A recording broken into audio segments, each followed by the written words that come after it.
lustgas som Stefan Johansson har här på sin Camaro 69, så gör det absolut ingenting.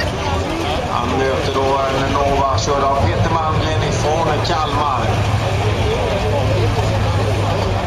Det är fusk och lust.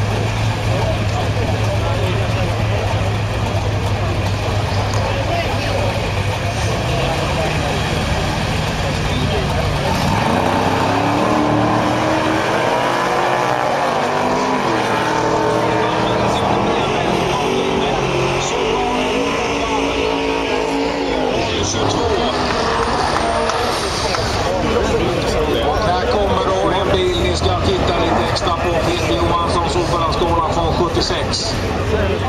Och den räknade jag ut lite grann i förra omgången. Tyckte att det var inte mycket att ha, men jag ändrade mig väldigt snabbt kan jag säga när jag fick se hur bra den gick. Peter Johansson alltså i den här knallgula Ascona mot Chevrolet Chevette från